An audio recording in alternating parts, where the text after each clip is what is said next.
Donc 16 élèves, 16 apprenants. Nous passons maintenant au grand D. Grand D. Les dipôles. RC, donc RC veut dire résistance et conducteur ohmique. Le dipôle RC, série soumis à un échelon de tension.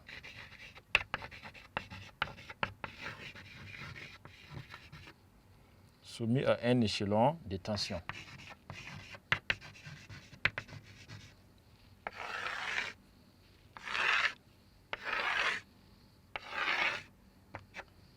Donc, ces élèves, nous allons faire le schéma du montage dont nous allons décrire le comportement après. Donc, générateur, conducteur ohmique, R, condensateur de capacité C. Et dans ce circuit-là, nous allons prendre un générateur qui délivre ce qu'on appelle une tension en créneau. Ça veut dire que la valeur de la tension, on va prendre un exemple entre 0 et pi 6. Donc, le générateur délivre une tension en créneau. Une tension en créneau. Donc, créneau, ça veut dire une tension en créneau alternative. Et on va prendre les cas où la tension, la valeur varie entre E et alternative. Et variant. Et variante. Bon, et variante. Donc, on va prendre un cas où tantôt c'est 0, tantôt c'est 6. Et variante. Tantôt 6 volts, tantôt 0 volts. Donc, ça, c'est des cas où souvent le courant va se couper et la tension va se couper et on va constater quel est l'effet que cela va avoir sur le condensateur.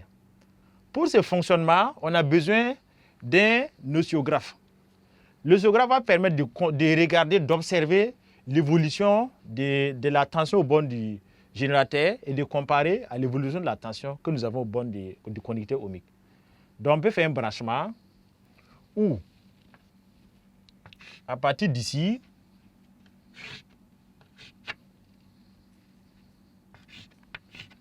ici nous plaçons la masse et à ce niveau, nous plaçons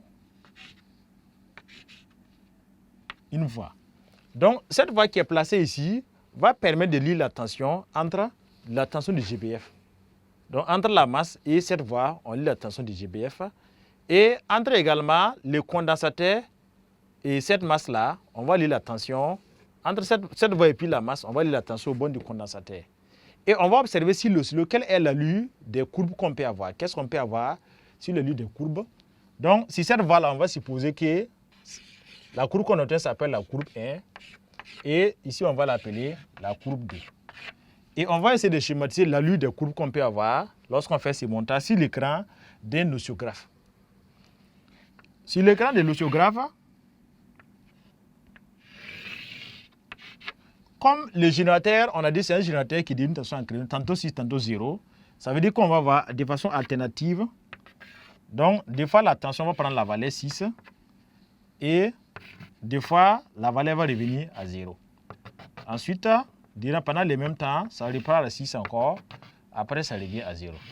Donc, voici ce qu'on peut avoir de l'allure de la tension au borne du GBF dans notre oscillographe.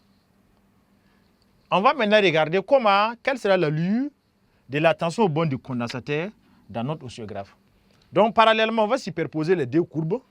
Donc, pour le condensateur, on va constater que pendant que la tension au borne du générateur est à 6, la tension au borne du condensateur ne fait qu'augmenter. Donc, pour avoir la même valeur à un instant T.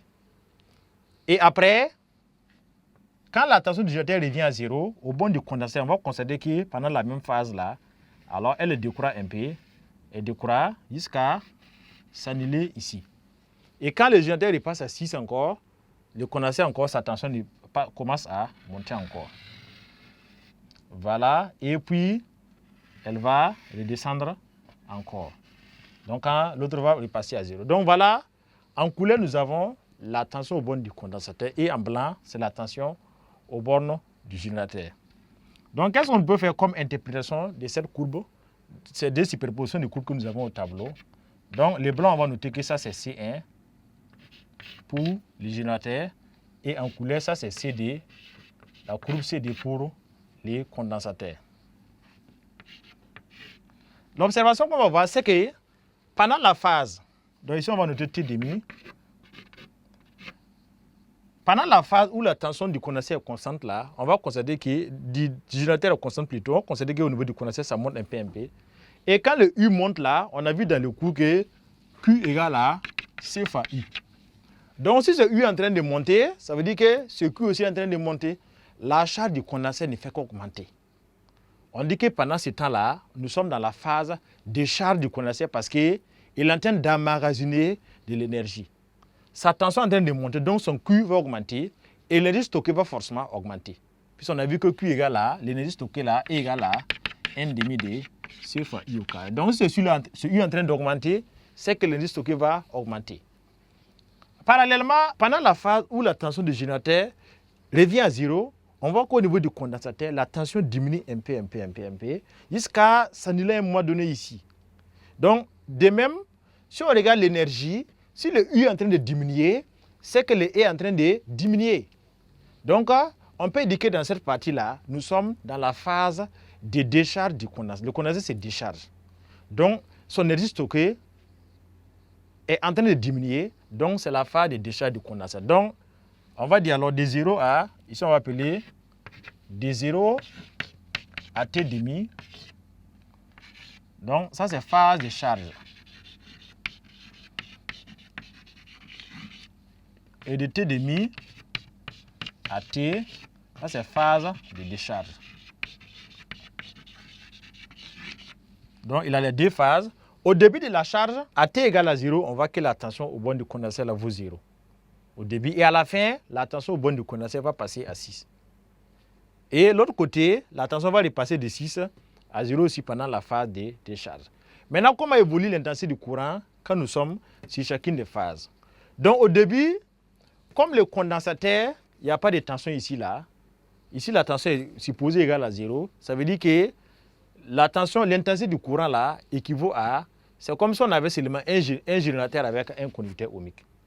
Dans ce cas, ça veut dire que l'intensité du courant au début de la charge, donc vous aurez que I égale à... Donc, s'il n'y a pas de condensation, on ne prend pas ça en compte, ça va faire UG égale à RI. Donc, ça va nous donner UG égale à RI. Donc, pour avoir R là, ça va faire UG divisé par I. Donc, UG égale à RI. Donc, on va se rendre compte. Donc, RI égale à UG. UG, je vais l'appeler E. Donc, cela nous permet de dire que I est égal à E sur R.